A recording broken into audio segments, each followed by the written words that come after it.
El año toca a su fin y son muchos los temas que pasan la página de asuntos pendientes para 2018, desde la conformación de un nuevo gobierno en Cataluña, pasando por la nueva financiación de las comunidades autónomas y la posible reforma constitucional, si se llegara a abordar, hasta lo más cercano, como es la decisión de la azucarera para instalarse en Mérida, un plan que devuelva la dignidad ferroviaria a Extremadura, el comienzo de las obras de reforma del María Luisa, los presupuestos municipales de 2018, la licitación de la rehabilitación y nuevo modelo de explotación para el mercado de Calatrava. Asuntos que traspasan la línea del tiempo y tomarán forma a lo largo de 2018, un año en el que de nuevo depositaremos la esperanza de que sea mejor que este que acabamos y en el que los extremeños nos hemos movilizado después de muchos años por un objetivo común, un tren digno. Esperemos que el nivel de respuesta social siga vivo en este y otros temas que nos conciernen a todos. Buenas noches, bienvenidos a este espacio de La Picota en Televisión Extremeña. Es miércoles, hoy con nuestros picoteros de esta jornada vamos a analizar los asuntos más candentes que nos ofrece el panorama de la actualidad. Para ello contamos con Domingo Hidalgo. ¿Cómo está? Buenas noches. Paz y bien, felices Navidades. Pues bien, andamos bien. ¿La Navidad es bien? Bien, la Navidad bien. No ha terminado, la Navidad termina en Reyes. La Navidad, queda la octava de Navidad termina en Reyes. Queda el fin de año. Pensamos y que termina Nochebuena, que va. Lo que ocurre es que la Navidad también está bastante manipulado lo del sentido de la Navidad, ¿no? Pero bueno, cada uno que haga lo que quiera. A mí me gusta la feliz Navidad. Feliz Navidad. Antonio Vélez, ¿cómo está? Buenas noches. Pues mira, igual, ¿no? Un poco la línea que ha dicho Domingo hasta cierto punto, porque yo creo que aparte de que la lluvia no da sudor de pecho, lamentablemente, también estoy un poco de acuerdo con él en que yo echo mucho de menos la vieja solidaridad que había en estas fiestas, donde se han hecho más comerciales. Es lógico también, está bien que todo el mundo gane dinero y funcione bien, pero a lo mejor había que plantear el redescubrir la solidaridad. Me ha gustado algún programa que han hecho en alguna de las cadenas televisivas con lo del Padre Ángel. Está bien ese planteamiento que se acerca un poco a la teología de la liberación, al humanismo, al viejo humanismo cristiano, a compartir, en fin, los cenáculos. Estamos muy individualizados. Yo creo que ahí hemos perdido las chances con tanta patente de multinacionales y tanta economía de consumo. Pero bueno. Por cierto, hablando de economía de consumo, hay un informe del pequeño comercio que dice que en España este año la Navidad ha arrancado mal económicamente, que esperan recuperar el pulso a la Navidad de ventas, se refiere esta semana, porque en lo que llevamos hasta ahora de Navidad no hay el consumo que se habían esperado, o que esperaban al menos, a nivel de consumo. Juan Vera, ¿cómo está? Buenas noches. ¿Qué hay? Hola, buenas noches. Pues nada, aquí andamos estupendamente esperando que este sea que tenga un final de año de generosidad y solidaridad por parte de quienes ocupan las instituciones, puesto que hay mucha gente que necesita de esa solidaridad, muchas familias extremeñas que están esperando esa solidaridad que se debe recoger en los presupuestos regionales, porque de palabras está muy bien, pero también hay que recurrir a los hechos, y los hechos deben plasmarse en unos presupuestos regionales que respondan a las necesidades de la población extremeña y de aquellos sectores más desfavorecidos especialmente. Después te preguntaré por esa acción que habéis realizado hoy de registro en la Asamblea de Extremadura sobre la Ley de Medidas de Exclusión Social, el cumplimiento de los objetivos del presupuesto, para que se dote en el próximo proyecto de presupuestos que, como saben, se debatirá en el mes de enero. Vamos a empezar hablando de lo más local. ¿Me permites un segundito, sí, por favor? No es propiamente dicho a quien corresponda, porque a quien corresponda muy rápidamente, Mérida sigue estando muy mal iluminada. Yo ya desde aquí doy dos ideas: una, que se pongan más puntos de luz, o los que hay los pongan más bajos, para que se intensifique la luminosidad, que es inexistente y es un problema serio el que tiene Mérida. Tampoco me canso de decir que los perros deben ir atados con correa y que se aplique la ordenanza, que paso está, y a quien lleve los perros sin atar con correa, pues que se le aplique la ordenanza, hasta 750 euros de multa. O sea, todo tan sencillo como es. Y ya algo también importante, porque de bien nacido es ser agradecido, y creo que Mérida tiene que ser agradecido y tiene que recordar a un hijo suyo que aunque no nació aquí, que nació en las tierras zaragozanas, pero que ha desarrollado su vida profesional y familiar en esta ciudad y que ha fallecido. Estoy hablando del gran anestesista Luis Lamata, que ha fallecido de un infarto precisamente trabajando, estando de guardia en el hospital de Mérida. Entonces, pues desde aquí hay que ser agradecido porque ¿quién no ha estado o quién no conoce a alguien que haya pasado por quirófano en Mérida?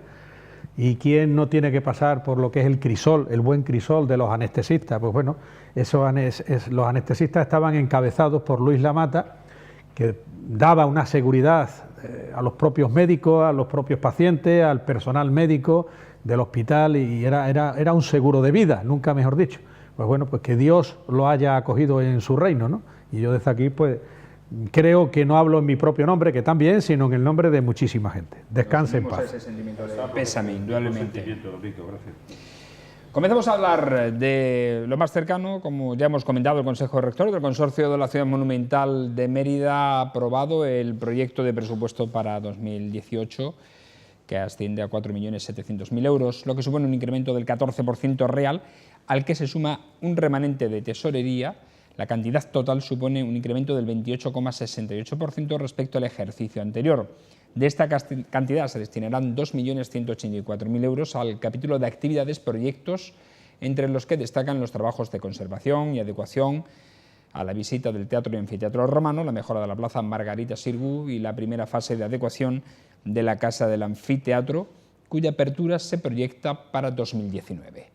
El consorcio también contempla la adecuación de casi todos los recintos que están visibles al público, como el Templo Romano de la calle Holguín, la Casa Romana de la Alcazaba Árabe, los restos arqueológicos de la Asamblea de Extremadura, las mejoras en el Centro de Interpretación del Foro de la calle Dávalos Altamirano o la conocida como Casa de los Mármoles en Morería.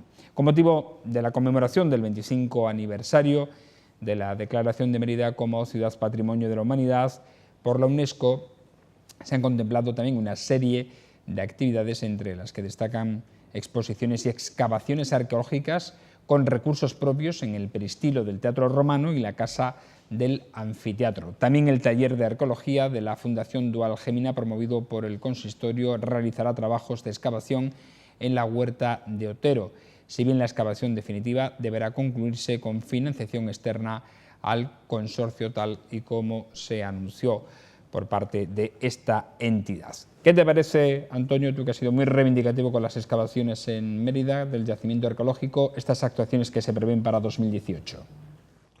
Bueno, yo es que me encanta, ¿no?, el que haya una apuesta por el tema arqueológico, por el tema monumental.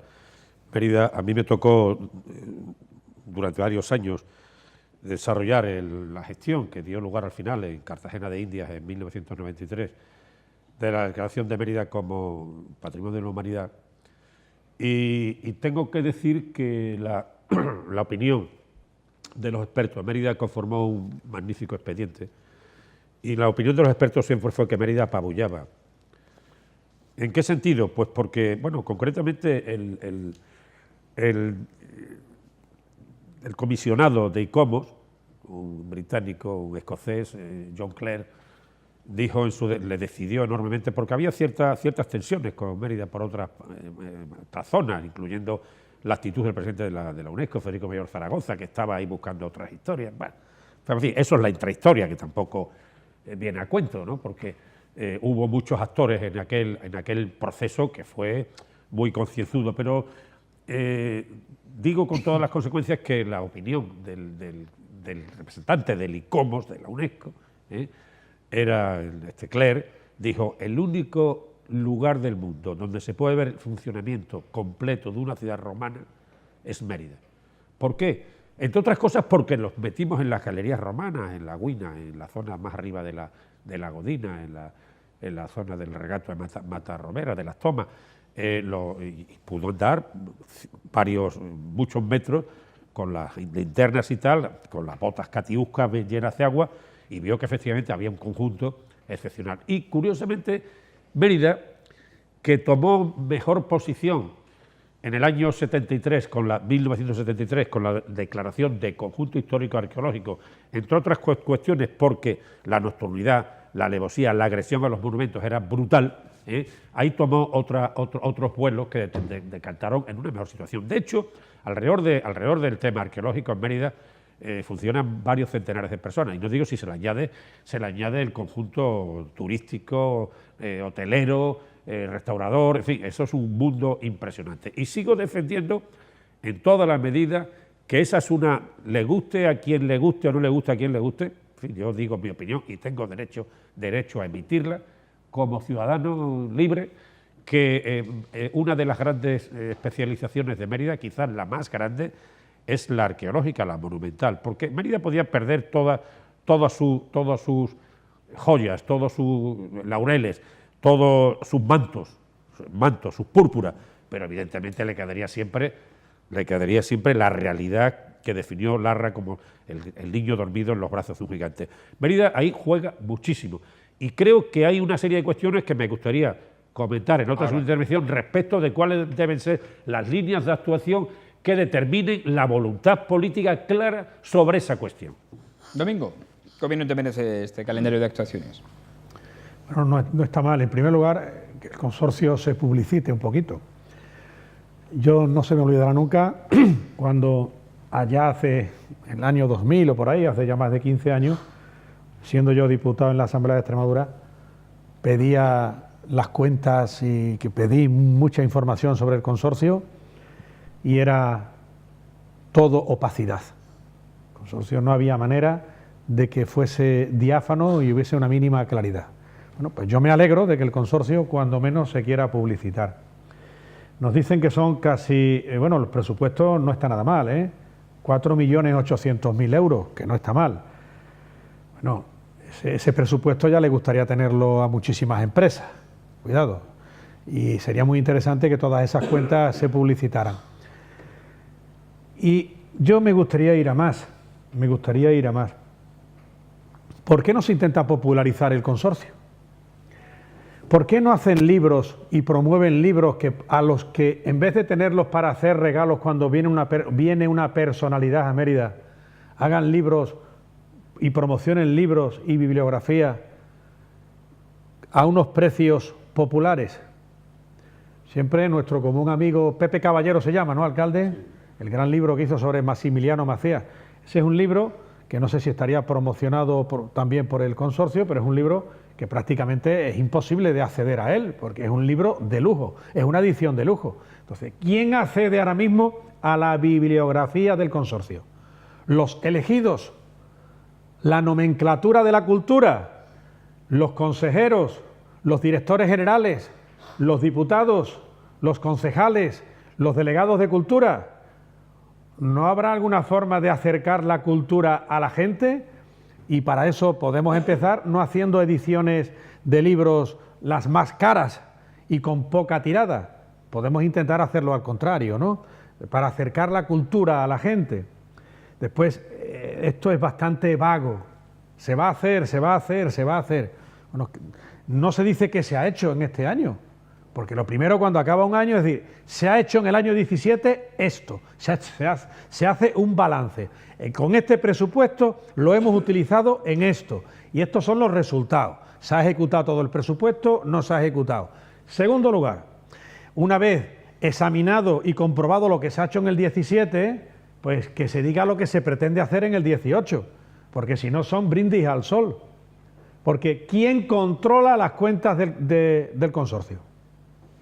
Pasa como con tantas y tantas empresas públicas. Y además, Antonio Alcalde bien lo ha dicho. Voy terminando, director. Antonio Alcalde lo has dicho muy bien. Las directrices políticas. Evidentemente, debe ser, porque depende de las diferentes administraciones, la política está ahí. Pero no debe ser el consorcio un órgano político. Y creo que durante demasiado tiempo, esperemos que ahora no sea así, el consorcio no se identifique con la política, porque entonces eso sería muy grave. Vamos a algo más concreto. Juan, ¿quieres sobre este tema? Si no, rápidamente, Antonio. Oye, por ejemplo, una pregunta, sí, supongo que tú lo sabrás responder. ¿Ese templo de la calle Holguín tiene posibilidad de una reconstrucción? Sí, hombre, ese es un templo. Porque hay muchas piezas ahí de que muchas, están. de muchísimas entidades, el foro provincial, ¿no? Eso es un edificio excepcional, claro que tiene muchas posibilidades. Que Mérida se desarrolló sobre el resto de la osamenta pétrea que dijo después en 1830 y tantos Mariano José de Larra. Y eso está ahí. O sea, Mérida es un cajón de sorpresas. Mérida tiene miles de metros cuadrados entre fragmentos, trozos grandes, restos divididos por ahí de mosaicos, que bien podían estar, como algunos hemos sugerido, en el silo como anexo del Museo Nacional de Arte Romano, anexo de mosaico. Es decir, el Ministerio de Cultura, la Junta deben convenir un uso complementario al museo, ya que en el silo, si no se pueden abrir ventanas para hacer unos negocios o lo que sea, colgar mosaicos romanos en las paredes no necesita ventanas. Es decir, el silo podía ser el anexo del Museo Nacional de Arte Romano. Punto. Yo creo que sería pegado al museo, 200 metros, el hipódromo, el teatro, el anfiteatro, sería, perdón por la expresión, la de Dios. En consecuencia, Mérida necesita mirar el futuro con una mucha mayor perspectiva. Es verdad que, como decía antes, la civilización, la historia pasó por Mérida y prácticamente sobre esas viejas ruinas se asentaron unidades vivenciales, casas, de tapiales, de mampostería, de poca factura. Y entonces esos templos, al que habéis referido, el templo de la calle Holguín, que está ahí, como el templo posible de Júpiter en la calle Viñero, eso es un templo impresionante, porque no había potenciales para llevarse los restos en aquel momento, simplemente se derribaron, las columnas de mármol seguramente se trituraron para hacer cal, en los hornos de cal, era una forma barata de no tener que sacar piedras calizas, porque parte de eso no había muchas, y esto se construyó encima. O sea, Mérida es un cajón de sorpresa impresionante. Pero curiosamente Mérida necesita mucho más dinero. ¿Por qué? Planteemos una cuestión muy sencilla. En Mérida, el consorcio, que ha subido un 28% y yo me alegro muchísimo, esto se nutre prácticamente con realmente sube un 14%, pero tiene un remanente importante de tesorería. Correcto. Y el incremento ya se aplica a este respecto del año un 28%. Anterior, respecto de hace 2 años. Exacto. El remanente es que no se gastó. Pero el consorcio, las entradas a los monumentos suponen más del 70%. Las entradas, los souvenirs, tal. Es decir, y cuando se transfirieron las competencias de arqueología en el año 1986 a la comunidad autónoma, desde Madrid, quien en los últimos 10 años sacó la media de sumandos de inversiones fue la arqueología de Mérida. En ese concepto, hoy gran parte de ello en inversiones directas, puesto que no tienen recursos de entrada, en Medellín, en las murallas bobas de Badajoz, en Regina, en Caparra, son elementos que generó Mérida, y Mérida solidaria, no pasa nada. Pero la osamenta pétrea de Mérida, el subsuelo de Mérida es impresionante, tan impresionante que necesita mucho más dinero. El año 73, cuando el Ministerio tuvo que emitir la famosa ley, el decreto con rango de ley de la Declaración de Mérida como conjunto histórico-arqueológico, hasta entonces la verticalidad era sinónimo de desarrollo, y así Mérida, un edificio horrendo en el centro. ¿Y qué ocurrió?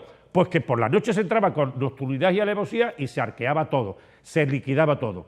Hubo ese decreto que recurrió el Ayuntamiento hasta el Supremo y lo perdió, porque atentaba contra los derechos fundamentalmente de quienes utilizaban el suelo de Mérida para sus negocios, los constructores, con todos sus derechos y los dejaban, pero sin ningún derecho si la comunidad hubiera tenido más visión de lo que era Es decir, hay muchos más restos romanos en los vertederos de Guadiana que en el museo, que lo sepamos. ¿Qué ocurre ahora? Ahora hay un juego competencial, han subido los precios, la hostelería, lógico por otra parte, y eso implica de que no se están haciendo expropiaciones. Las últimas expropiaciones se hicieron a principios de los 90 con la zona del Bar Romano, Morería, la de los Jamones, toda la zona del perímetro de la Alcazaba, la zona de Cabo Verde con la recuperación de la carcera del Circo, el foro de la calle Sagasta, y desde entonces no se ha vuelto a expropiar prácticamente nada. Consecuentemente con ello, Mérida sigue durmiendo el sueño eterno debajo de la superficie meritense. El templo de la calle Viñero, el foro municipal que se construyó en los últimos años indebidamente, es decir, y estamos dejando la ruina bajo forjados Es decir, esto necesita, sinceramente, un estudio, no un estudio, una opinión mucho más amplia. Lo digo muchas veces sobre los temas monográficos, y este es un tema monográfico. ¿Por qué surgen los temas, las cuestiones en la zona exterior, en el hinterland de Mérida, en el espacio perimetral de Mérida? ¿Por qué? Pues porque todo está centrado aquí en Mérida. Y los arqueólogos de Mérida, la inmensa mayoría, dicho con todo respeto, no han tenido posibilidad de dedicarse al campo. Es decir, todos los niños de Mérida conocíamos el enganche del acueducto de Balondo o de Casa Herrera con el de La Guina, al lado de los cortijos que llamamos de broma cortijos de los Acosta, de Mejincho. Pasa el arco de la Gudina, hemos metido allí muchísimas veces levantando aquellas piedras. Y hay una comunicación seca, eso no lo ha inventado ahora el Feijóo. Y todo lo de Casa Herrera hacia arriba, el Borbollón, lo hemos visto los críos. Y los de la zona de la Navilla y del Borbollón, las fuentes de la Navilla y del Borbollón, lo tiene datado Pedro Rodríguez Campomanes, el ministro Carlos III. Es decir, quiero decir que aquí en Mérida es apabullante, en Mérida y en el entorno. Y entonces el consorcio, sinceramente, en orden a lo que ha generado Mérida y lo que puede ser Mérida para Extremadura como punto de recepción de grandes volúmenes de visitantes que pueden expandirse al resto de la región, hay que cuidarlo mucho más y hay que meter mucho más dinero. Comprendo que es una pretensión que puede chocar con la limitación de recursos. Bueno, pero yo no sé dónde vamos a crear empleo y a mí me parece que ahí hay una fuente muy importante. Antonio, estupendo. Venga, a ver, Domingo. Alcalde, eres una enciclopedia en ese punto y yo me alegro muchísimo, la verdad que sí. Un poquito más centrándonos yendo más a la pequeña cuestioncilla. No, si lo que ha dicho Antonio está muy bien, bendito sea Dios. Mérida tiene mucho que decir y me viene a la memoria una gran conferencia que dio, que creo que tengo el texto, a ver si lo encuentro, y si no, ya desde aquí le digo al bueno de José Luis Mosquera que me la reenvíe, porque ya me la envió en su momento, una conferencia que dio en el aula hoy en Badajoz sobre los yacimientos en Mérida y demás. De esto estoy hablando de los años 90, hace de esto más de 20 años, en el Hotel Zurbarán creo que fue. Bueno, pues algo de lo que tú has comentado, alcalde, él ya lo dijo, como tú sabes, erudito que es y cronista que es de la ciudad, José Luis Mosquera, ¿no? Bueno, es una lástima que Mérida esté pues sobreconstruida sobre las ruinas y los restos arqueológicos, lo que tú has dicho que hay en el vertedero del Guadiana mucho, pues sí, desgraciadamente es así. Es ahí la responsabilidad que tiene el consorcio, ahí. También has tocado al alcalde al principio con el director el tema de remanente. Si hay remanente es que no se han ejecutado los presupuestos. Si hay remanente es que no se ha gastado todo el dinero que tenía para gastarse el consorcio. ¿Eso significa dejación de funciones o qué significa? Porque ya se me viene a la memoria la casa del anfiteatro con Uralita. Vámonos para allá. Y por la mañana, cuando sea de día, vamos para allá y veremos en la casa del anfiteatro cómo hay casetas con Uralita. Eso no llevan un año ni dos, ni 10 ni 15. De siempre ha estado la Uralita. Entonces no han podido siquiera quitar la Uralita. Es decir, el día a día es lo que está fallando. A mí me encanta que se hagan estas cosas por el consorcio o se pretendan hacer. Pero yo quiero que el día a día también se construya. Y supongo que el consorcio también diría algo cuando se permitió que en el Alcazaba Árabe hubiera un pub nocturno. A ver si eso es de recibo. Y hay cosas que se han permitido y que están en el debe o en el haber, en el que corresponda, pero en lo negativo del consorcio. Así que a mí el consorcio que no me venga con esta declaración de intenciones, sino que venga con explicaciones y se popularice. Vamos a hablar ahora sobre un tema que no estaba contemplado, pero como nos debemos a la actualidad, creo que vamos a tratar directamente una nota de prensa que hemos recibido de Izquierda Unida Mérida, haciendo alusión, o instando, mejor dicho, al gobierno municipal a que retiren las placas del Instituto Nacional de la Vivienda que hay en muchos edificios en los que se encuentran, dicen, vestigios franquistas en esas placas, en aplicación de la Ley de Memoria Histórica. Creo que Juan sí puede decir algo más sobre este tema.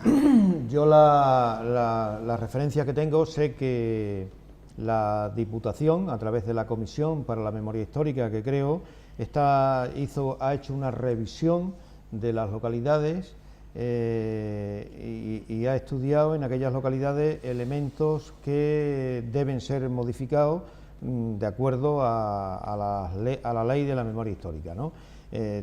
Comento que hay, en el caso concreto de Villafranca de los Barros, hay algunas calles con nombres que ha tenido que modificar el ayuntamiento, y en otros casos otras calles que no ha querido modificar, pero que tienen un significado relacionado con el golpe franquista del año 1936, como puede ser la Avenida del Ejército, que fue por donde entraron las tropas fascistas en Villafranca de los Barros y llevaron a cabo una serie de crímenes y asesinatos en un número importante, ¿no?, de cientos de personas. Sin embargo, por el ayuntamiento pues se ha buscado el subterfugio para mantener el nombre ese de Avenida del Ejército, lo cual a mí, desde mi punto de vista, me parece una inmoralidad total, ¿no? Y en el caso concreto sé que el caso concreto este de Mérida no lo conozco, pero indudablemente el símbolo, la simbología a la que se refiere el escrito este de Izquierda Unida, pues hay que retirarla y hay que eliminarla.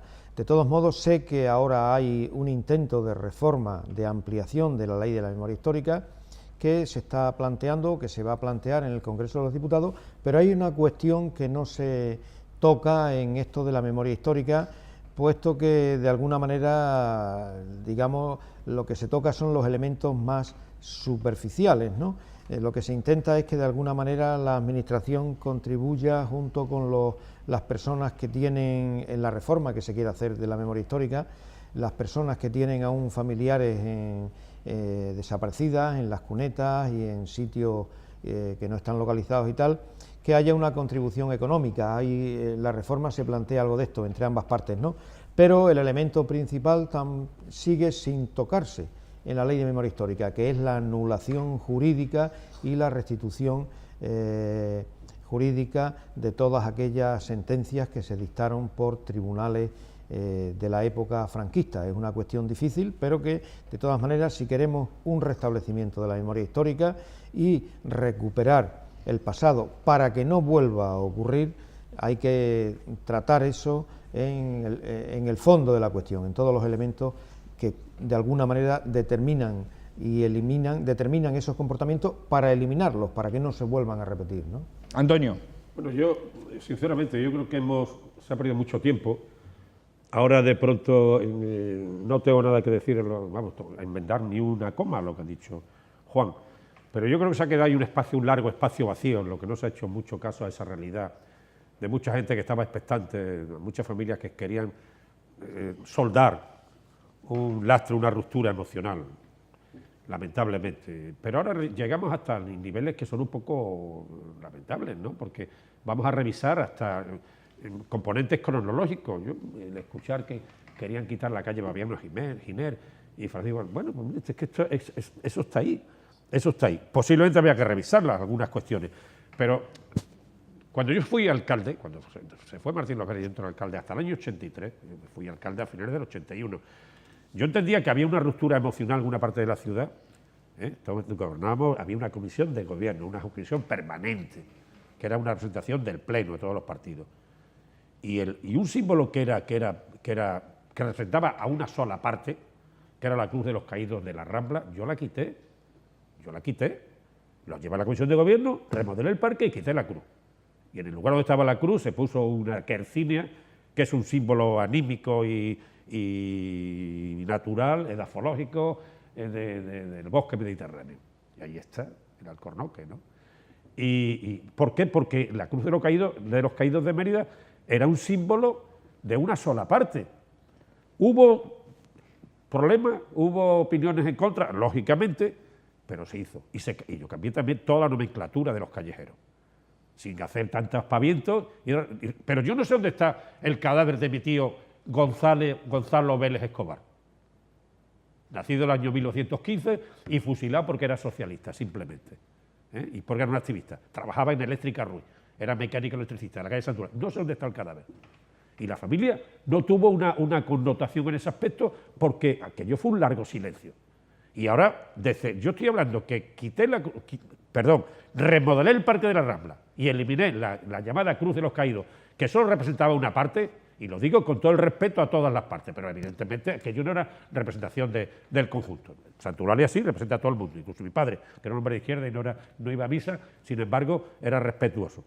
Pero igual que los ferroviarios, ¿no? Y muchos no eran creyentes o no eran fieles convencionales de norma periódica. Entonces, yo no sé cómo se ha perdido tantísimo tiempo. Parece que de pronto se ha creado ahí una historia y ahora vamos a revisar todo. Claro, es una problemática. Ahora venimos con las placas de la obra social, la obra sindical y social del hogar. Bueno, pues esas son políticas que hizo antes Primo de Rivera, hizo la República, hizo todo el mundo. Y ha hecho la democracia y ha hecho todo el mundo la vivienda de promoción pública. Y nosotros de CSIE exigimos vivienda de promoción pública. Porque seguramente que es lo que aumenta la natalidad, la estabilidad de las parejas jóvenes y complementa rentas sociales, ya que estamos en una precariedad laboral que da vergüenza. Es decir, a mí no se me cayeron los palos del sombrajo para eliminar un símbolo que solamente representaba una parte y ponerle las calles a todo el mundo. Y tuve muchos problemas incluso con gente de mi familia. Pero yo creía que era una obligación porque había habido una transición, había habido un acceso a la democracia. Y lógicamente que ello no había... Y ahí está. Ahora, volver a revisar ahora. Cuidado, no digo, yo también quiero pedirle a las instituciones públicas que con la ley de la memoria histórica tienen que implicarse, preguntarles dónde está el cadáver de mi tío Gonzalo Vélez Escobar. Si está en el Valle de los Caídos o está en la parte del cementerio que yo no pude excavar sencillamente porque hubiera profanado con la ley en las manos un espacio. Es decir, yo estoy de acuerdo en que se aclare todo este tema y se normalice la cuestión, teniendo constancia al mismo tiempo que las largas dictaduras lastran a 3 o 4 generaciones. Y estoy de acuerdo en que haya, como dijo Domingo antes en otro tema, que haya mucha participación social y que se debatan los temas. Pero no podemos llegar hasta niveles de ese tipo. Domingo. Yo tengo que empezar diciendo que según la teoría que pretende Izquierda Unida y la ley de memoria histórica, tú has sido un fatal alcalde, Antonio. ¿Sabes por qué has sido un fatal alcalde? Porque resulta que quitaste la Cruz de los Caídos, que estuvo muy bien quitada, resulta que tú eres tan torpe, y todos los que han sido alcaldes como tú, y todos los que han estado gobernando como tú en la nación española en tantos sitios, del Partido Socialista han sido unos torpes, y además de torpe no han sabido hacer las cosas, porque ahora os quieren enmendar la plana. O sea, tú en el fondo has sido un franquista, según la ley de memoria histórica, tú y tantos como tú. Y mayor mentira que esa yo no la podría decir. Pero hombre, hay que decir, ya está bien, que indirectamente lo que has dicho, ya está bien. Aquí lo que ha pedido Izquierda Unida es que se quiten unas chapas de un determinado contenido. O sea, todavía no nos damos cuenta que la historia está ahí, que contra la historia no podemos ir, que los romanos, que ahora nos están dando tanta riqueza a Mérida, los romanos cometieron muchos crímenes y tenían la esclavitud y trataban a los esclavos como los trataban, y no por eso vamos a destruir los restos arqueológicos ni vamos a volar y dinamitar el teatro romano, ni el anfiteatro, porque fuese una sociedad netamente injusta. Hombre, aquí del 82 al 96 gobernó Felipe González.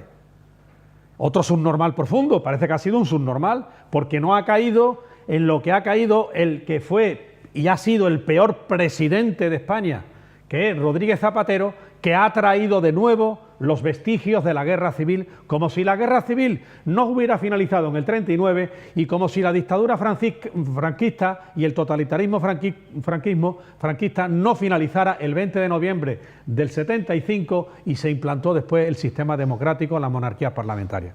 ¿Dónde está aquí la clave? En que los antisistemas, los comunistas, no se dan por vencidos y no quieren comprender que la guerra civil ha finalizado y no quieren comprender que la nación española y el sistema político español, la monarquía parlamentaria, es un sistema que empezó con la transición. Y como no creen en la transición, están dispuestos a romper el sistema. Y además están muy bien vistos. Y tanto peligro tiene, o tiene más peligro el comunismo que la extrema derecha. Y la extrema derecha, que no existe en esta nación, no se le permite ni tan siquiera respirar. Y sin embargo, al comunismo, que es la ultraizquierda, parece que lo que digan tiene que ser dogma de fe. Y así no son las cosas. A mí me parece muy bien que si vamos a la memoria histórica, que por cierto, la memoria histórica siempre es selectiva, siempre es sectaria y siempre es incompleta. O vamos a la historia o no vamos.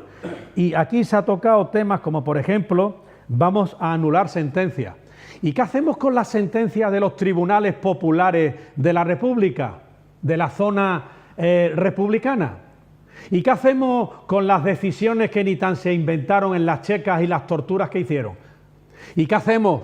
Perdóname, alcalde Antonio, que lo diga, con todo el respeto, naturalmente, a tu tío, el pobre que no se le ha encontrado. ¿Pero qué hacemos con los del bando nacional, que tampoco se han encontrado sus cadáveres? Pero es que no podemos decir, hasta aquí hemos llegado con la guerra civil. Es que no podemos. Es que los comunistas no se cansan. Es que están dispuestos, igual que Podemos, a romper el sistema junto con los separatistas al precio que sea. Si hacemos historia, la vamos a hacer completa. Y la hacemos completa. Y entonces sepamos toda la historia y sepamos que en la República era inviable poder vivir porque no era un sistema democrático y se estaba matando a la gente y había una mitad de la España que iba contra la otra mitad y la otra mitad no se resignó a morir. Y entonces ocurrió lo más desgraciado que puede ocurrir en una sociedad, que es una guerra civil, igual que lo peor que pueda ocurrir en una familia es una familia peleada y dividida. Juan. Bueno, yo creo que la cuestión que se plantea desde muchos sectores y que plantea la recuperación de la memoria histórica es cuestión de carácter humanista. Se trata de recuperar los cadáveres de miles y miles y miles, de cientos de miles de republicanos que están en las cunetas porque, por suerte, y está bien, los cadáveres de los vencedores que quedaron en sitios, en las cunetas o en cualquier otro sitio, fueron recuperados y fueron homenajeados, y si hay alguno por ahí, pues bueno, nos hemos enterado bien de que no ha aparecido todavía, ¿no? Entonces, se trata de una cuestión de humanidad, no se trata ni de comunistas, ni de Podemos, ni de no comunistas, ni nada de eso, se trata de una cuestión de derechos humanos. Y la recuperación de los cadáveres de los familiares que están en las cunetas, pues bueno, es una cuestión elemental para que una sociedad conviva y tenga unos comportamientos racionales, ¿no? Eso es normal.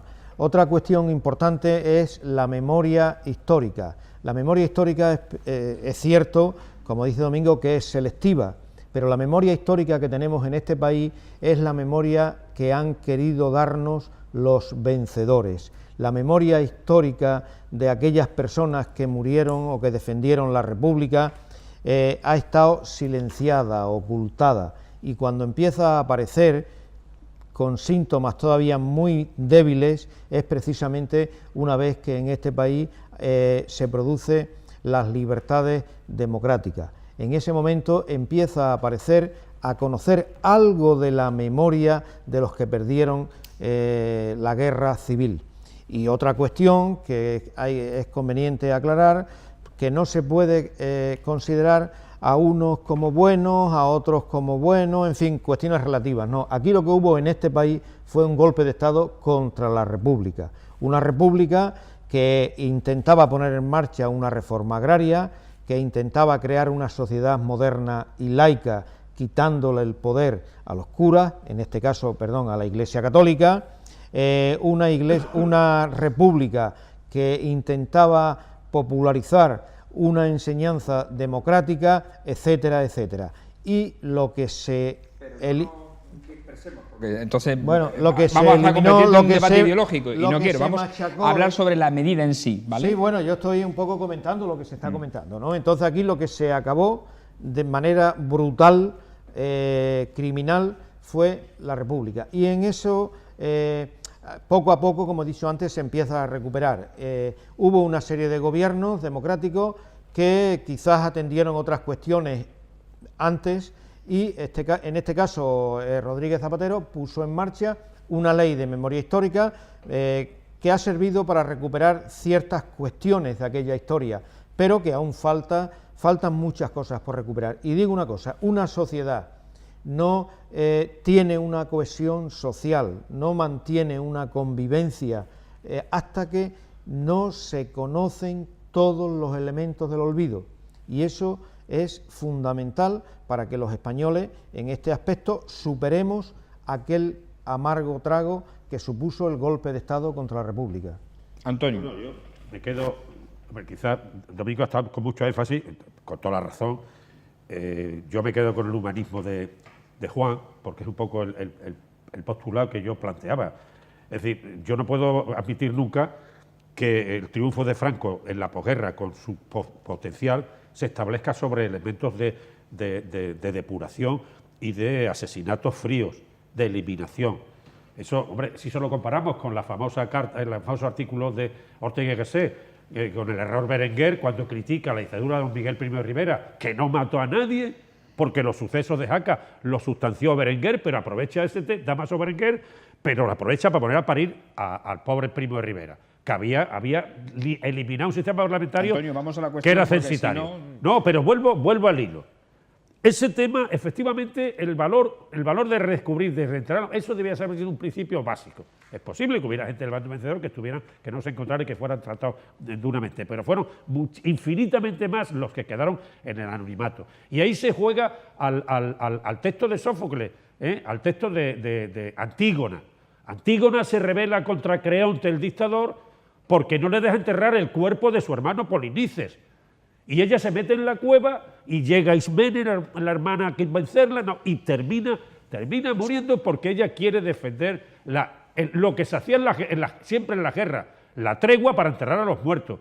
Y eso es un elemento que sigue ahí larvado. Puede tener razón en esa sistemática que dice Domingo de los comunistas, que son recurrentes. Y que a mí me parece que, en cierto modo, también acusa al PSOE de un largo vacío, el que no tuvo una decisión clara respecto de ese factor humanista que tú has planteado y que yo comparto, que es un valor cristiano y un valor de fe, es un valor del neolítico y de la Edad Media y de la Edad Moderna, enterrar a los muertos. Y es un mandato, y ese mandato no se cumple. Yo he hablado de un tío carnal del hermano pequeño de mi padre, que era un mecánico, un buen muchacho, que lo fusilaron a finales de agosto del 36 con 21 años. Es una cosa terrible, y esa sistemática de eliminación del enemigo que está vencido es terrible, pero al mismo tiempo yo creo que había que centrarse mucho más, sinceramente, en recuperar a esos restos que están por ahí todavía sin saber dónde están, y que pueda darse una sepultura cristiana, una sepultura de conciencia cristiana, generalmente cristiana, porque generalmente la inmensa mayoría de los españoles en aquella época tenían, al menos las mujeres, muy claro el tronco cristiano. Es verdad que había un libre pensamiento, que había configurado muchos elementos de innovación, de desarrollo y de progreso, y que se cargó un golpe militar, está claro. También se lo cargó la crisis de Wall Street, como se está cargando ahora la crisis económica, tantas cosas. Pero bueno, yo estoy de acuerdo con Juan y en parte con Domingo, no en todo. A ver, venga, Domingo. A mí lo del humanismo, lo de los derechos humanos, me gusta verlo por la cara y la cruz, el anverso y el reverso. No puede haber cientos de miles de muertos enterrados por ahí. No, hombre, no, por una razón muy sencilla, porque históricamente el número de muertos que hubo durante la Guerra Civil está demostrado y acreditado que no superaron los 300.000 personas, gracias a Dios, y no debieron haber sido ninguno, pero es lo del 1.000.000 de muertos solamente del libro de José María Gironella, de ahí viene el título, para darle un poco, pero no hubo 1.000.000 de muertos, ni tan siquiera 400.000, ya 300.000 son, vamos, y ojalá, insisto, no hubiera habido ninguno. Yo insisto, aquí nadie ha hecho ni los vencedores ni no vencidos. ¿Qué le importa? ¿Qué tiene que ver el tema de la guerra civil en 2018 que vamos a empezar? Es que parece que determinada ideología, y la digo claramente, la ideología marxista, la ideología comunista, parece que quiere volver a remover determinadas cosas, porque se habla del golpe de Estado de Franco. Vamos a dejarlo ahí. Pero, ¿y el golpe de Estado de 1934? Que dio el PSOE, los separatistas y los comunistas, mal conocido como Revolución de Asturias. Hombre, por favor, dejemos que los muertos descansen en paz. Dejemos. Si buscamos muertos, vamos a buscarlos por todos lados. Porque ¿dónde están los muertos, alcalde Antonio, Juan? A mí me gustaría enterrarlos. Sí, y a mí me gustaría enterrar a aquellos sacerdotes o a un licenciado en física que con 21 años simplemente lo mataron por ser de la Federación Española Universitaria Católica. Simplemente por eso los señores de izquierda le pegaban un tiro en la cabeza o le ataban las manos a la cintura, le ponían en el cuello una piedra y lo tiraban desde el faro de Santander al mar.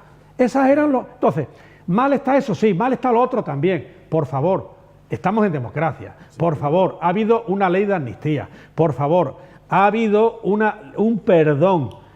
Pues yo me estoy acordando de la tercera España, la de Manuel Chávez, el cuñado de Manuel Azaña, José Chávez, Manuel Chávez, no me acuerdo de su nombre. Esa tercera España, por favor, pero que sigamos todavía con la misma cantinela. ¿Hasta dónde puede llegar el resentimiento? Es mi pregunta. No, es que no es resentimiento, Domingo. Es que se trata de...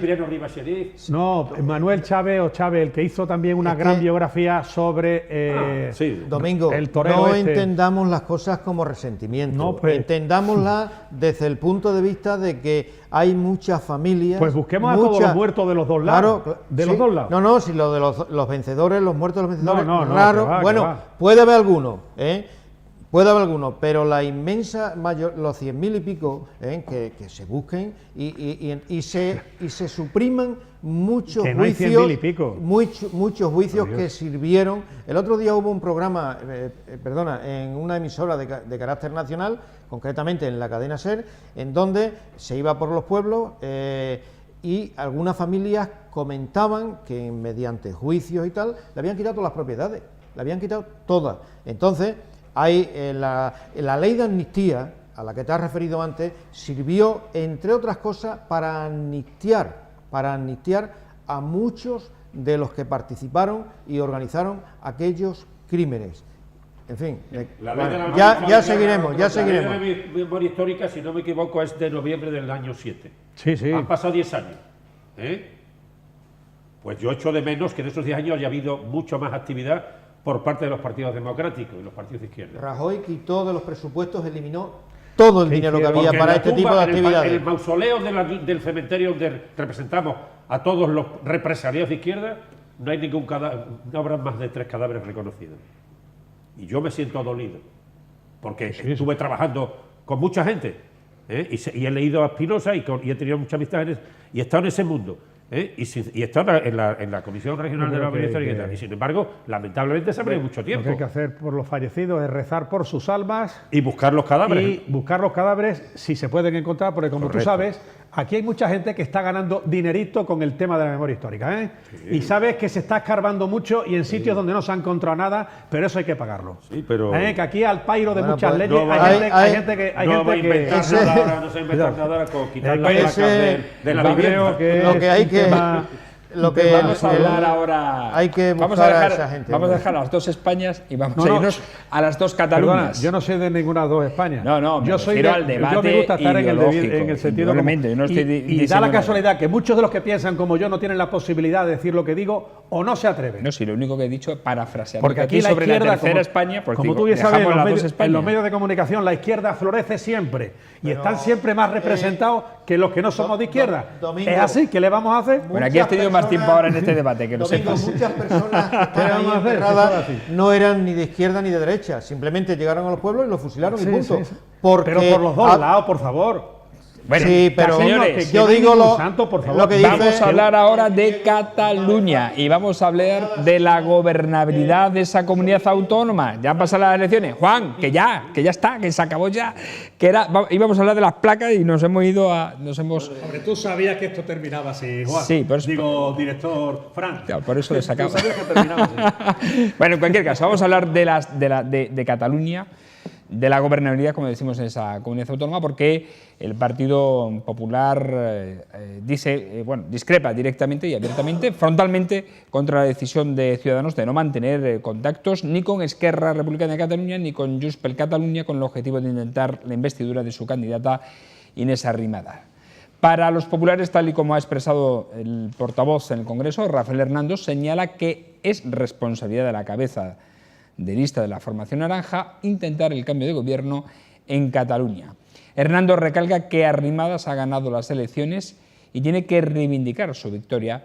Dice que no puede tirar la toalla. Desde otros sectores políticos critican que Hernando pida algo que Rajoy evitó también hacer en la primera convocatoria de las pasadas elecciones generales. Y desde Ciudadanos hay quienes señalan que Arrimadas no intentará la investidura para evitar el desgaste ante el PP. A ver, Antonio. Hombre, yo quiero decir algo que puede parecer una butada, o que quizás mucha gente no lo ha pensado. A mí me parece que cuando se criminaliza por parte de ese bloque que ha utilizado el engaño y la habilidad subterránea, como en las películas esas de la India, con Tyrone Power, casi asesinado por un bengalí, esa historia, pues aquí se ha producido una cuestión, y es que el 21 de diciembre el Estado ha permitido una votación. Ha permitido una votación y una normalidad absoluta. Contra la apreciación y el enseñar, porque han venido muy bien en plan Goebbels, han sido propagandísticos y han sido manifiestamente visibles en aparentar que el Estado entraban como los hombres de Harrelson. Bueno, pues ha habido unas elecciones el día 21 de diciembre y curiosamente en esas elecciones el bloque independentista ha tenido el 47%. Se ha acabado. Se ha acabado. Es decir, que Europa ha visto que el Estado español, el gobierno español, las fuerzas constitucionalistas han permitido ese juego abierto. Un señor se ha ido a Bruselas en plan subterráneo, en plan kinky, en plan pícaro, en plan astuto. Ahí está. Y otros señores que pateaban coches están en la cárcel. Y en un Estado de Derecho nadie va a cuestionar porque Europa ha dicho eso es un problema de España. Claro. Pero ha quedado demostrado que el independentismo ha tenido menos votos que el 1 de octubre, formalmente, 2 millones. 120.000, los que sean. Y eso es un 47%. Y ese 47%... Pero el 48% lo ha tenido entonces, es que creo que en las cifras... No, es que depende, Podemos no apoya no va a entrar con Esquerra y demás. Es que ha habido un dato... Porque Podemos está viéndole las orejas al lobo. Si solo te en tu discurso, una pregunta. Has hablado antes del 48%. El 48% es lo que han sacado las fuerzas independentistas. No ha llegado. Vale, eso era... No ha llegado, el 47. El 47 y pico. 2.063.000 votos. Bueno, tú eres independentista, pues vale, pero déjame que yo hable. El 47 y pico por ciento. Sí, es que yo no sé esa posición, no la entiendo. A ver, aquí lo tengo yo apuntado porque esta semana he tenido que tirar este recurso durante varias veces. 2.063.000 votos los independentistas. Sí, y 2.212.000 si sumamos Ciudadanos, PSOE, PP y Podemos. No, pero Podemos si sumamos está esos en otra posición. Vamos a ver, no independentista. El voto no independentista son 2.200.000. Voto independentista 2.063.000. Venga. También, y tú eres una persona respetuosa y muy buena persona pero claro, yo a veces no entiendo por qué quieres tú que ganen los independentistas. Es que la realidad es que no han ganado.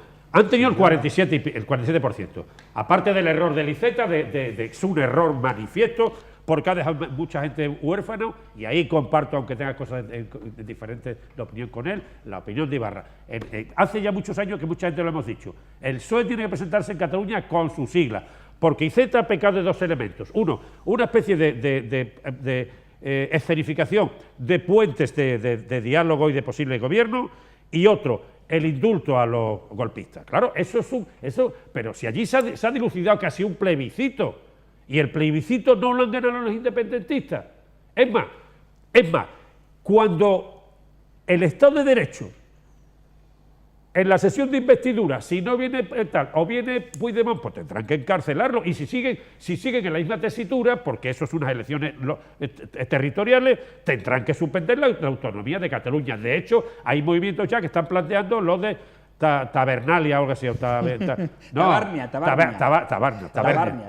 que por cierto, pues claro, estoy ahora mismo en change.org, donde se está registrando esa petición para que sea una comunidad autónoma, y hay ya 65.000 firmas. Claro, y hay una referencia al respecto, una referencia histórica.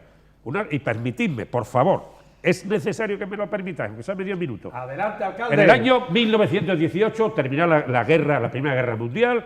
El Imperio Austrohúngaro desaparece y se crea Checoslovaquia con las regiones de Silesia, Bohemia, Moravia, en fin, regiones que tenían un componente, una parte de esa nueva nación, Checoslovaquia, una parte importante, eran de origen alemán. Se llamaron los Sudetes. Los Sudetes. Sí, y es un problema que en el 38, antes de la invasión de Polonia, un año antes, suscita un enfrentamiento muy fuerte porque Alemania reivindica, se crea un partido sudete, de los sudetes que son alemanes, y Checoslovaquia, que en aquel momento tiene 13 millones de habitantes, 13 y pico, los sudetes, los de Moravia, la parte alemana, son un 25%. Y Hitler dice o que se llega a un planteamiento o que ellos invaden y tal. Y las potencias occidentales, hombre, estaría bueno que ahora fueran bastardes con España cuando permitieron lo que le permitieron a Hitler. Se planteó y ocuparon y crearon lo incorporaron al Tercer Reich. Moravia, Silesia, Bohemia y no me acuerdo qué otro territorio histórico, que eran de la zona prusiana, del viejo imperio de tal. Bueno, en consecuencia, ahí se produjo un golpe de fuerza para defender un 25%. Y claro, es que aquí hay un problema. Allí hay la mitad de la población, más de la mitad de la población, no están de acuerdo con la independencia. Y consecuentemente con ello, el Estado matriz tiene que defenderlo. Y yo aplaudo, en la medida que le permita la Constitución. Y el discurso del rey ha ido, no voy a decir en esa medida de intervencionismo, pero claramente es de esto, mire usted, que esto no es un problema ni del 3%, ni de la huida suya a Bruselas, ni de la situación de crisis que en gran medida lo ha propiciado, como ha propiciado el Brexit, y que evidentemente han contado una gran mentira. Y el Estado tiene la obligación de defender la posición de la parte que no quiere esa historia. Que no quiere esa historia. Ya se puede poner el Puigdemont y el Oriol como les dé la gana. Yo soy de izquierda, soy socialista y estoy absolutamente en la línea del intervencionismo, si llega el caso, y de la suspensión de la autonomía. Lo demás son tonterías. Tonterías que no conducen, no, porque no... Es tu opinión, lo que opinas tú, pero no es una opinión generalizada. No, pero es mi opinión porque perjudica mis propios intereses. Porque una parte de la economía que se ha suscitado en Cataluña ha sido por la cesión de otros territorios, pero ahí se ha generado un elemento que computa el PIB nacional, la redistribución, la fiscalidad, las pensiones, todo. Antonio, es decir, Capa, es que no, es que eso no puede, dicho pasionalmente, pero reflexiva y educadamente. No se puede admitir, ya lo dijo Fontana, la independencia solo se gana en la guerra, no, pues y se ha acabado. Antonio, es decir, Cataluña no tiene ningún derecho a plantear de la mano de una parte que no es mayoría, y además si fuera mayoría tenía que serlo cualificado como el que ves que no lo ha sido. Y a lo mejor hay que ir a un referéndum en su momento, pero que después de 5 siglos van a venir esta gente si no, venga, hombre, sí. De ninguna manera, Juan Viera, de ninguna manera, porque bueno, ahora mismo... Es tu opinión, pero sin embargo, en Cataluña, en donde hay un número de habitantes determinado, pues concretamente son 2.063.000 personas bien, las que... ¿Y el resto qué hacemos? Pero, ¿Y el resto lo deportamos? No, pero vamos a ver. Dime qué hacemos con el resto. Si me dejas terminar, en primer lugar, no era este el debate, pero ya que hemos entrado en debate, entro en debate. En primer lugar, todo empieza cuando el 1 de octubre se machaca al personal, y lo que debería haber sido un referéndum, una votación normal. No hay heridos, ni damnificados, ni paralíticos. Hombre, pero la actuación, la intervención policial y la toma, el estado de excepción posterior, todo lo demás es impresionante, por mucho que digas y que los medios de comunicación están dando una imagen para que los catalanes se vayan. Y no es que yo apoye la independencia de Cataluña, sino que soy objetivo. Los medios de comunicación. Lo estoy diciendo aquí, los medios de comunicación, la imagen que están dando. para que los catalanes se vayan, porque nos los presentan como enemigos, como esto, como lo otro. Es que son los medios de comunicación. Los catalanes, solamente... algunos catalanes, que son unos se habla, mangantes desde el punto de vista bueno, político. mangantes los hay en todas partes, porque mangantes fueron los que echaron a los españoles, o sea, a los extremeños, a los andaluces y a los murcianos a Cataluña. Esos son mangantes, y esos mangantes era la oligarquía nacional católica que tenía... Con un intelectual como tú no puedes bueno, pues me tienes que permitir ahora hablar yo. Porque eso lo he dicho yo, lo que pasó con el plan de estabilidad y los extremeños que se fueron. Si hablas tú... Me callo yo. Que está en uso de la palabra, Juan. Venga. Si hablas tú, me callo yo. Los mismos que dirigieron todo eso tienen sus intereses en Madrid y en Cataluña. En la CaixaBank, lo otro. Ahora bien, las cuestiones se pueden decidir democráticamente, claro, y se pueden decidir correctamente. Lo que no puede ser es llevar un estado de excepción a Cataluña. No han ganado la independencia. Vamos a ver. Han ganado la independencia. Bueno, un estado de excepción a Cataluña, en donde se meta a gente en la cárcel, se les obligue a que se exilie, en donde la Junta Electoral Central toma medidas que favorezcan a ciertos sectores de la política catalana, en donde haya una persecución total contra ciertas cosas. Y no es que sea independentista, es que estoy poniendo datos objetivos. Y soy defensor de la voluntad democrática. Pues claro. Y lo que se tendría que haber permitido es que se vote democráticamente y se decida, que es lo que se está planteando. Pues se ha hecho el día 21.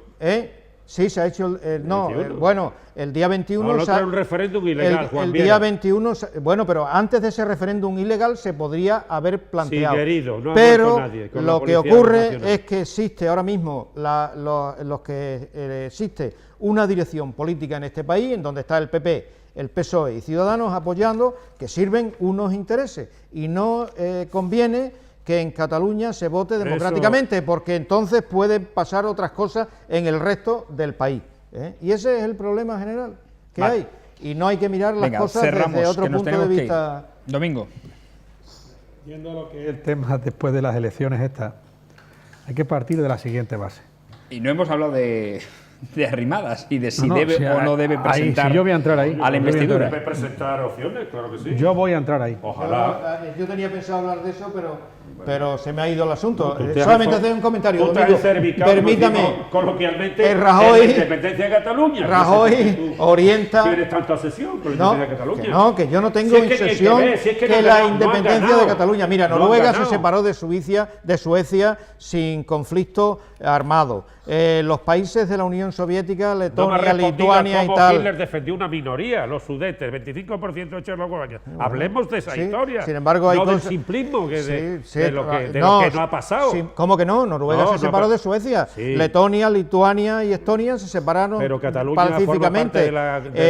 En los Balcanes no se separaron pacíficamente. Bueno, en un principio Alemania le interesaba que Eslovenia se separase porque tiene intereses muy fuertes y Croacia, y después provocó un conflicto para justificar otras cuestiones en los Balcanes. En el mundo rural donde han ganado, solamente en el mundo rural. A la de Arrimada. En el mundo rural. Que es a lo que voy, perdona, Domingo. En las ciudades no han, los independientes.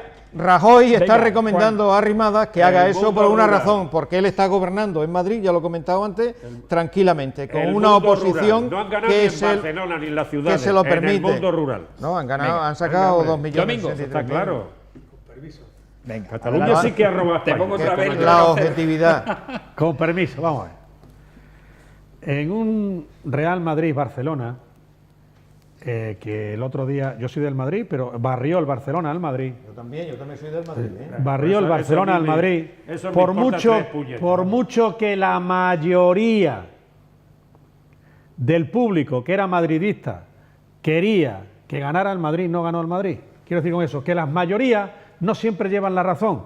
Eso para el supuesto dialéctico y a efectos solamente de conversación, de que la mayoría de los catalanes fuesen independentistas y separatistas. Eso no significa que lleven la razón, porque la mayoría del pueblo español fue franquista y no era demócrata, la mayoría del pueblo alemán votó a Hitler y en fin, y no sigamos. Y la mayoría del pueblo castrista pues ha aguantado a Castro y lo venera como se ha venerado a Chávez. Eso no significa nada. Hay una cosa que se llama Estado de Derecho, que es donde se aprueban las leyes que tengan que ser justas. Y yo creo que no hay nadie que discuta en esta nación española, naturalmente incluida la región catalana que la votó, la Constitución española no es injusta. Y la Constitución española nos ha dado unas reglas del juego. Esas reglas del juego hay que cumplirlas. Y para que se proceda a un referéndum no puede haberlo regional, tiene que ser nacional español. Es así de sencillo, es así de constitucional. ¿Qué le vamos a hacer? Esto es el Estado de Derecho, que gustará más o menos, pero hay que aceptarlo. Segundo, lo que ha habido en estas elecciones últimas han sido unas elecciones autonómicas, no ha habido un plebiscito, no ha habido un referéndum, unas elecciones autonómicas que además por número de votos no han triunfado, y aunque hubieran triunfado los separatistas, que me da igual, si es que eso es lo de menos. El caso es que ahora lo que hay que, en su caso, nombrar gobierno, y entro en Arrimada, entro en el PP y entro en el resto de partidos. Hay dos teorías. Primera, como los separatistas están ahora en plena guerra civil ideológica y de historias internas entre ellos, el ciudadano está diciendo: yo no me quiero quemar de presentar una candidata que por supuesto va a perder. Vamos a dejar que se sigan cociendo en su propia agua caliente e hirviendo los propios separatistas hasta que se terminen de pelear. Esa es la postura que dice: ciudadanos, no me presento. Si tenemos que ir a otras elecciones, pues vamos a otras elecciones, que es lo que va a pasar. ¿Qué es lo que dice el PP? Oye, quémate un poquito, que a mí me da la risa, como en el chiste que comentábamos antes, amigo Juan, recuerdas, ¿verdad?, antes de empezar la tertulia. Éntrate tú, ves tú primero, que a mí me da la risa, quémate un poquito a Inés, que además es muy guapa, y así nos fijamos también que las guapas incluso pueden perder, porque parece que las guapas solamente pueden ganar, también pierden. Entonces vamos a quemarnos todos un poquito. Ciudadanos, mojaros un poquito, que desde la barrera se ve muy bien todo, como no gobernáis en ningún sitio, pues entonces todo es buscar el paraíso en la tierra. Bueno, y esa es la disyuntiva que hay.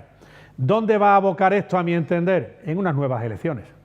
Pero eso en nada impide a que la Constitución está vigente y en que no estamos en una situación de referéndum ni de plebiscito. Ese es mi criterio. Bueno, pues ya no hay tiempo para más, así que nos vamos. Lo dejaremos para el próximo año, que es la semana que viene. Seguro que seguiremos hablando de la investidura de Arrimadas o de la gobernabilidad de Cataluña, porque va para rato y va para largo. Nos vamos, no hay tiempo para más. Juan Viera, hasta la próxima semana. Que tengas una feliz entrada de año. Igualmente para todos. Y para ti. Antonio Vélez, igualmente. Igualmente. Y espero que en el año 2018 el Estado, que es el garante, salga reforzado. Domingo, hasta el año que viene. Muchas gracias, paz y bien a todos. Y a ustedes agradecerles como siempre su atención, recordándoles que estamos en las redes sociales, en Facebook, en Twitter, en YouTube y en Instagram. Y ahí le informamos de todo lo que sucede a nuestro alrededor. Le emplazamos a una nueva picota, será mañana jueves. Que sean felices, buenas noches.